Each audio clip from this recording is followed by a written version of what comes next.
Hey everybody, welcome back to the channel. It's Rob, and today I have a video that's a little bit different than our others because it's not planned, it was not on the calendar, it's not scripted or anything like that. Not that our other videos are, but today I wanted to make a off-the-cuff video because I got an email last night, overnight. Actually, I can tell you what time it was. This was at 12:39 a.m. I got an email and I was in bed. I saw it come up on my phone. And when I pulled it up, I said, oh my gosh, it was an email from Starlink.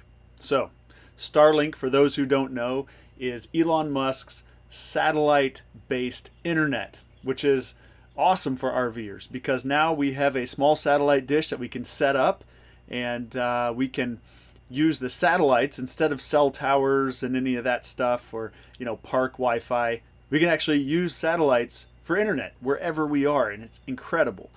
That being said, it just recently came out of beta mode and became available to the public. And beyond that, there's still a waiting list for a lot of people, but they did enable roaming just very recently. Roaming became available, which meant you could travel from your service address and go anywhere in the United States, set your dishy up, which is the fun word that Starlink uses for the satellite dish. So you can set dishy up anywhere and get internet. So we've had dishy for about 3 weeks. We actually ordered Starlink back in December.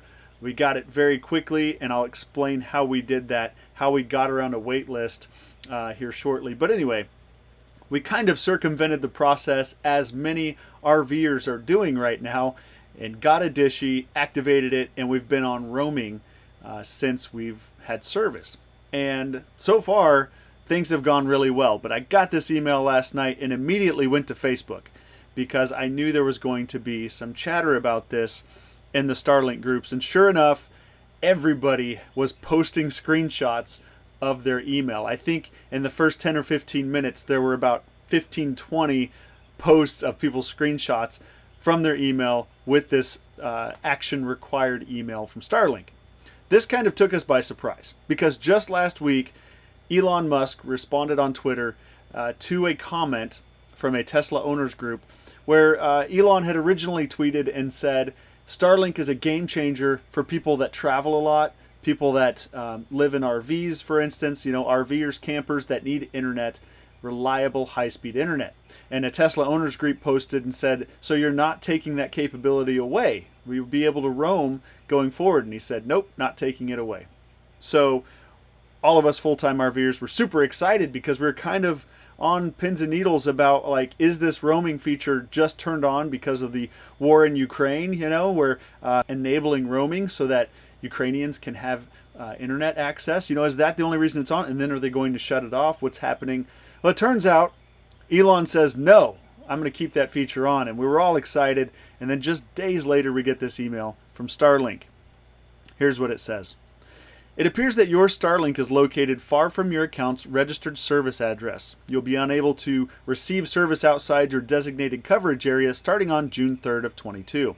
To maintain service, you can enable portability feature to use your Starlink at both your current location and your registered service address.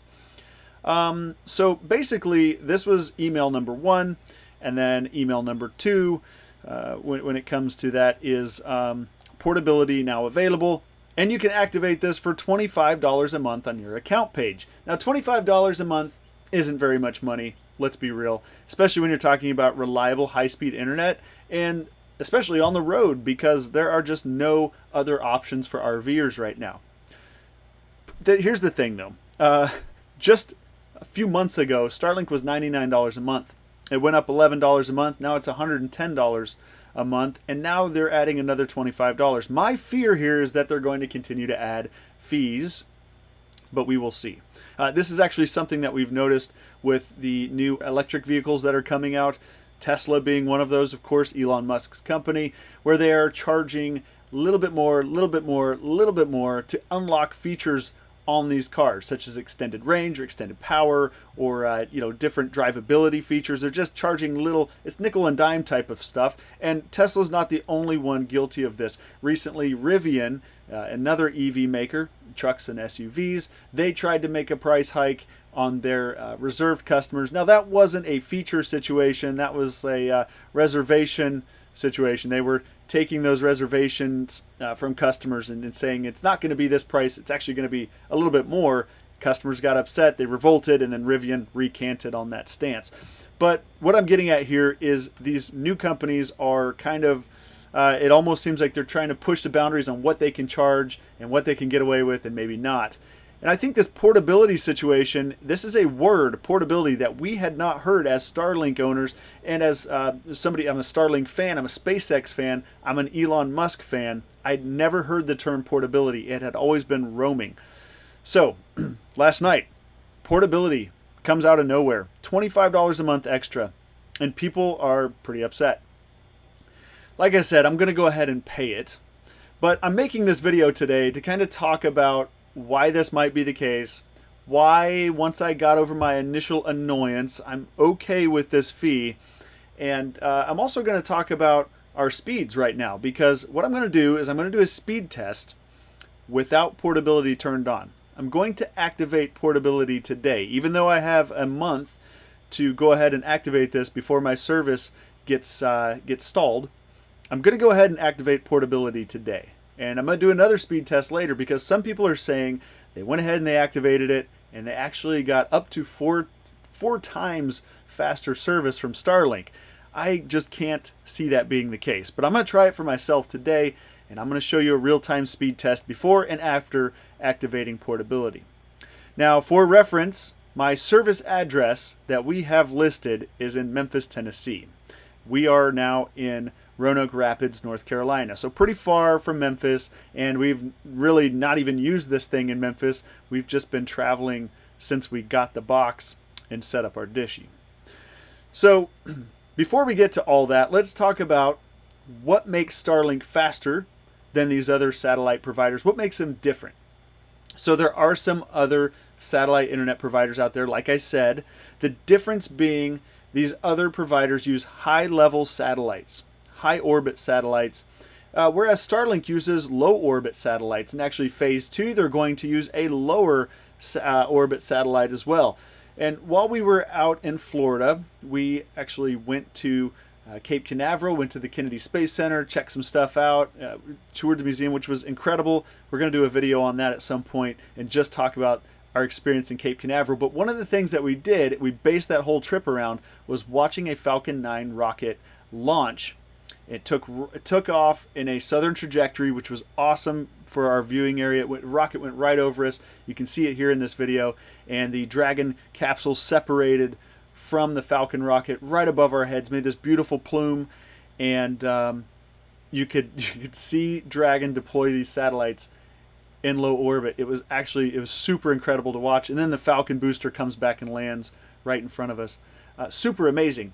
But when they do that, I mean, we're watching Starlink being born at that point. We're watching the birth of Starlink. These satellites are going up and creating something that has never been done before. And as such, you get faster service than with any of these other satellite providers because the satellites are lower. So you just think about it logically, the signals don't have to travel as far. And actually going forward, Starlink has more satellites in the bag beyond being a lower orbit. They'll be able to talk to each other, and that's going to increase the speeds that we're going to see with Starlink as well. It's also going to open up more opportunities for the portability feature to be more reliable and more consistently speedy, because it just isn't necessarily consistent. We'll talk a little bit about that maybe in a bit here, but first I want to talk about how we got Starlink before I get too far into this, because like I said, our service address is in Memphis, Tennessee, but we actually have no business in Memphis. We don't have a house there. We don't have a business address there. Nothing that we have in our lives is related to Memphis. I went to a Memphis Grizzlies basketball game one time. That was it. And I watched the Oklahoma City Thunder beat them in overtime. Incredible comeback game in the playoffs. Anyway, that's the only time I've ever been to Memphis besides just traveling through there. We travel through Memphis 4 or 5 times a year. Anyway, what I'm getting at here is our service address is in Memphis. So why is that? Well, when I used our service address at our quote-unquote, home base in Wichita, Kansas, it said that we were on a year waiting list at that point. It immediately came back. I applied my $99 deposit. Immediately I got a message saying, well, hopefully in 2023 we'll be able to get you a dishy. At that point, I started doing some research online, and I came across a list of addresses that had readily available Starlink access. And one of those addresses was in Memphis. And because I knew that we traveled through Memphis quite a bit, I went ahead and I used that address. There were some in the Southwest, or in the Northeast. They were all over the place, but I went ahead and used Memphis. And immediately, actually, about 30 minutes later, I got an email from SpaceX, Starlink, saying, hey, good news. We went ahead and processed your Starlink order, and your dishy will be prepared for shipment very soon. And I had a dishy in about 2 weeks. That was awesome. And I could leave the shipping address as Wichita, Kansas, but the service address was in Memphis, Tennessee. So we received the Starlink, and we went ahead, it came to Wichita, and actually we had it mailed to us in Florida. So we set it up in Florida for the first time, and guess what? It fired right up. The setup on this thing is so simple.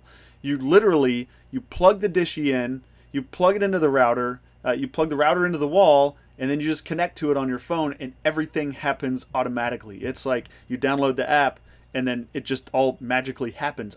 It's really weird. I don't even understand it.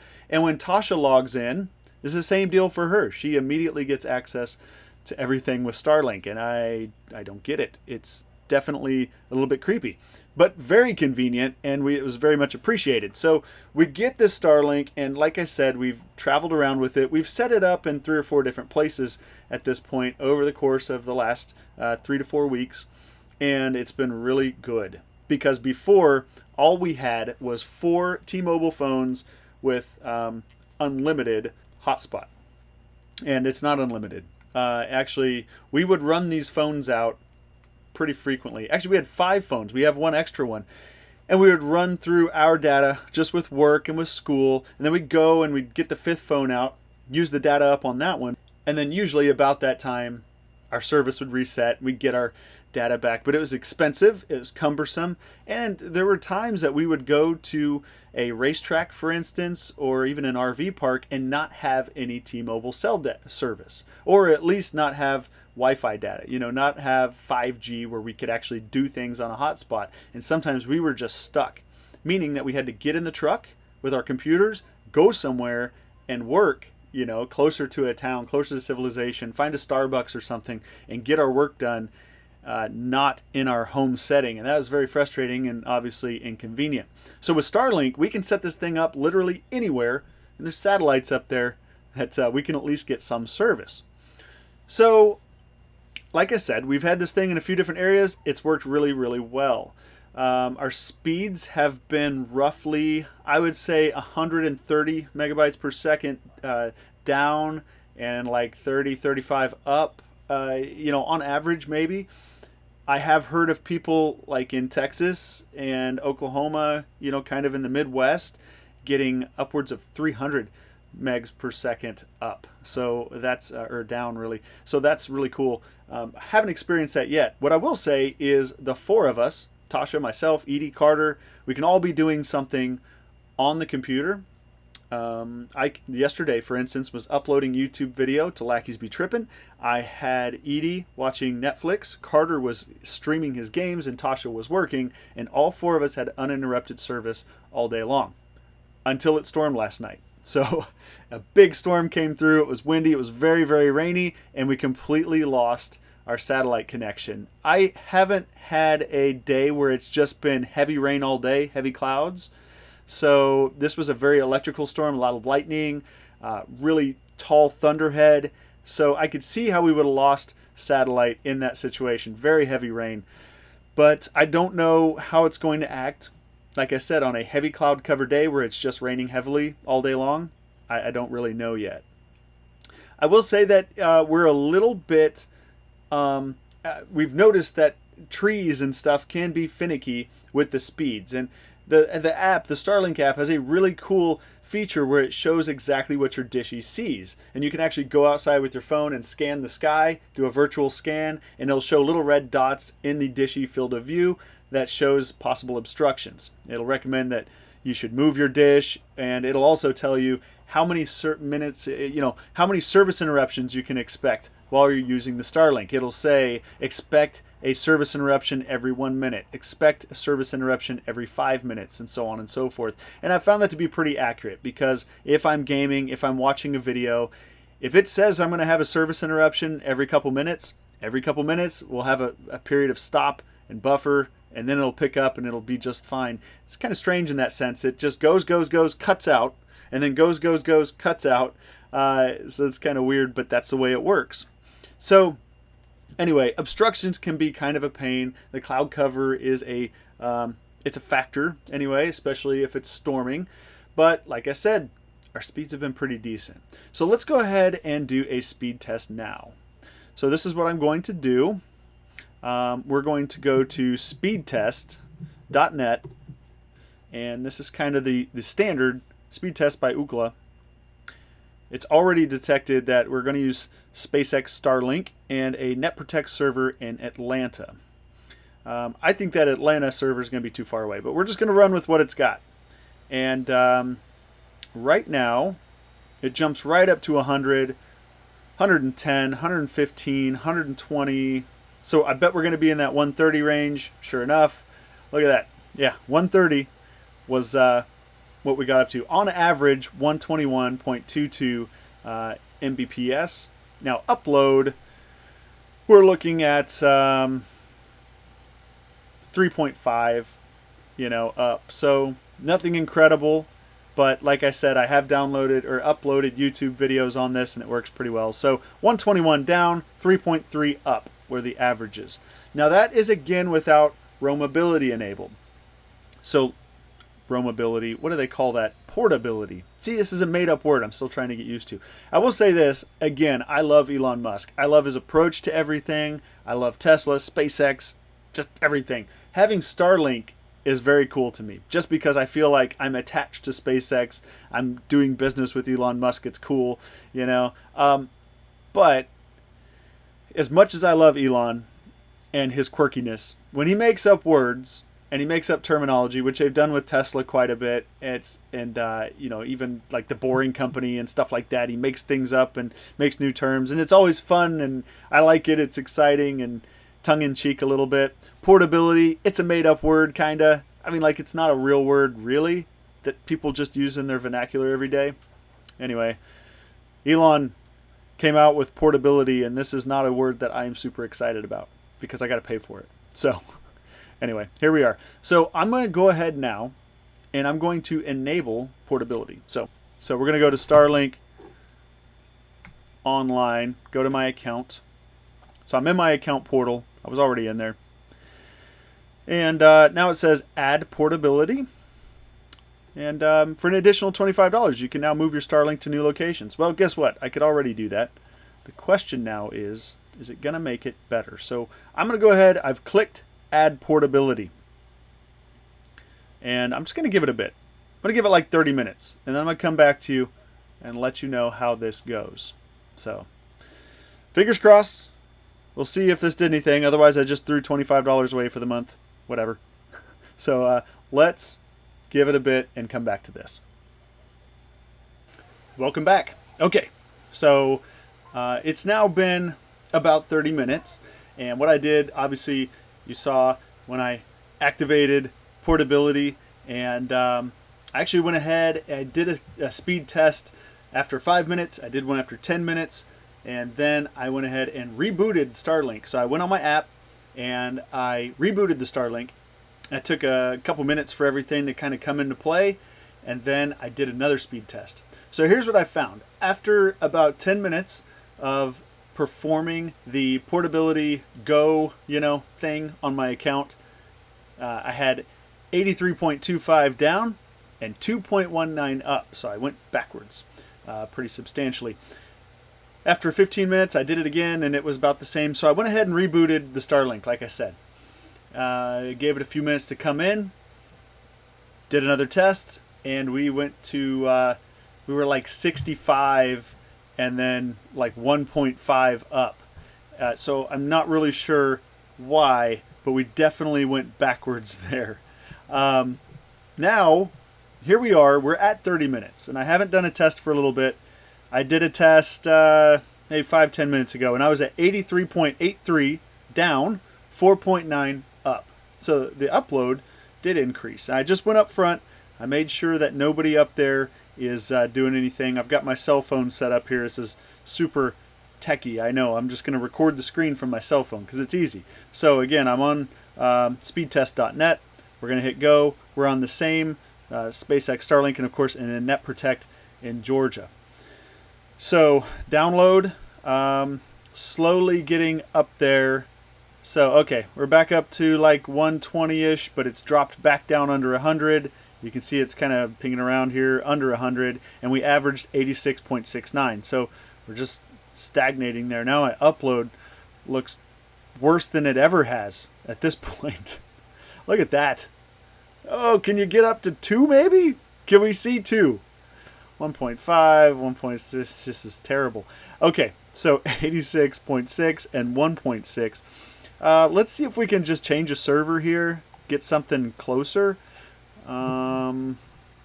Perhaps in North Carolina, Greensboro. Greensboro is a lot closer to where we are in Roanoke Rapids, North Carolina today. So we're going to do another speed test here. And let's see if this makes a difference. Boy, that again went backwards. I don't know. Listen, I'm not a pro at this, obviously. But 68.1. Look at the upload, though. That's pretty dang good. I mean, 10 for what I have seen. That's good. I don't know. As of right now, roamability is not. Portability. Gosh. I don't. What are they calling it? Made up words. Portability active has not helped 30 minutes in. So that much I can tell you. That's not to say it won't come around later. But right now, I think that it's a little bit of a myth. People saying that they've activated portability and that it's going. So while we're waiting on this, I'll do another test towards the end of this video here in just a couple minutes. I'm going to wrap this up. But first I want to talk about why this portability term and fee might have occurred out of the blue. I think that there are a lot of people that are circumventing the process to get their Starlink ahead of the wait time. Actually, I know that for a fact because I'm on these Facebook pages, I'm on Reddit, I'm reading things that other people are saying, and I know that there are a ton of people that travel full-time, that are RVers, that are trying to make Starlink work for them. And that's where I found the service addresses that I could use to circumvent that wait time for myself. So instead of using Wichita, Kansas, I used Memphis, Tennessee. There are a lot of people doing that, and I would venture to guess that 20 to 30% of Starlink users are probably using this for roaming, for the roaming feature.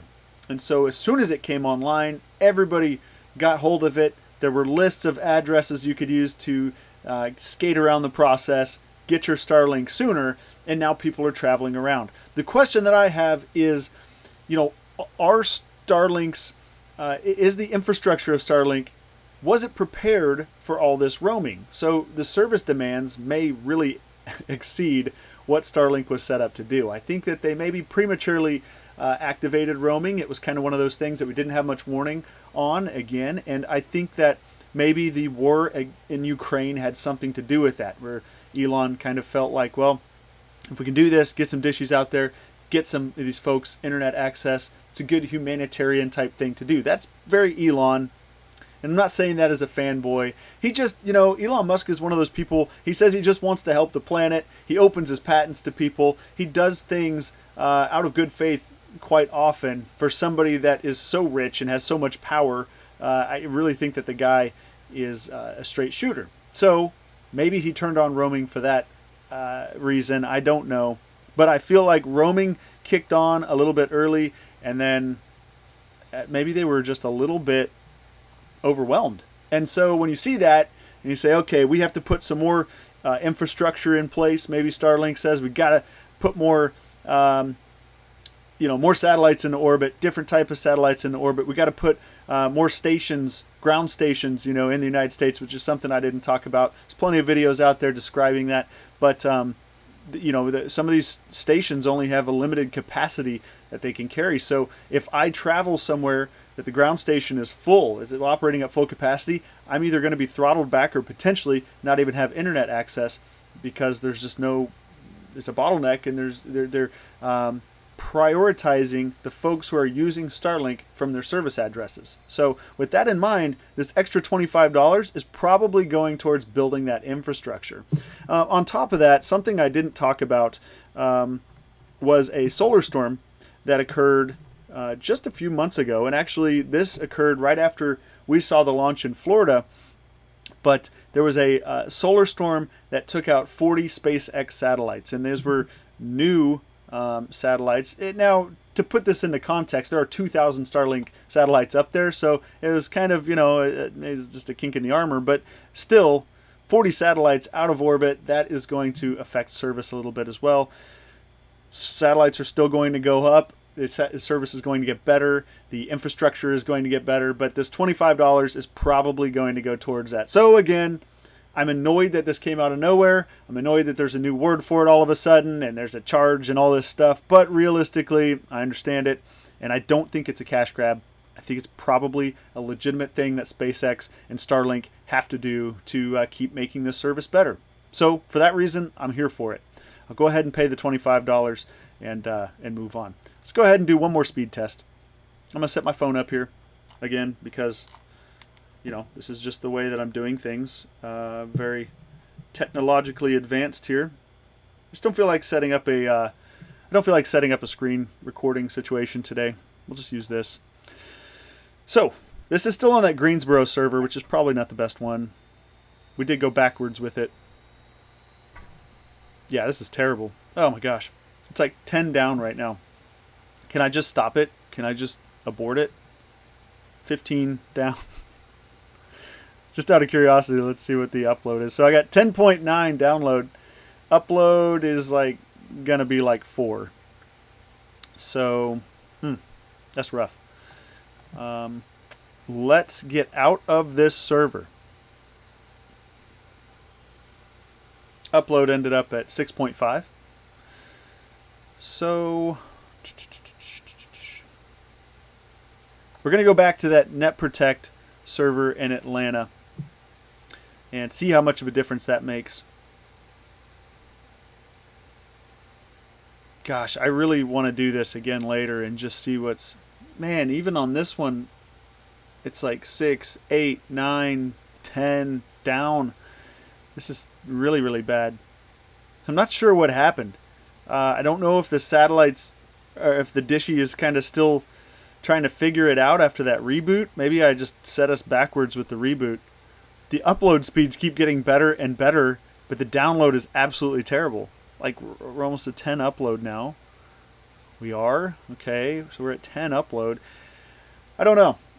Anyway, I'm going to go ahead and pause it here. I'm going to edit this video, and then if the speeds come up, I'll let you know what the time frame is, and I'll come back and finish this thing out. But thanks everybody for watching. I'll have more Starlink info as we get it, and I'll give you a review as we go to new places. I'll talk about maybe some of the trouble that we've had, but so far, like I said, last night with the storm and sometimes in the wooded area with trees, that's the only time we've had any service interruptions. We've been very, very happy with it. Definitely more so than with our T-Mobile hotspots, which worked pretty dang good as long as we had good 5G service, but again, not very reliable. So Starlink so far, all good, and we'll report back soon.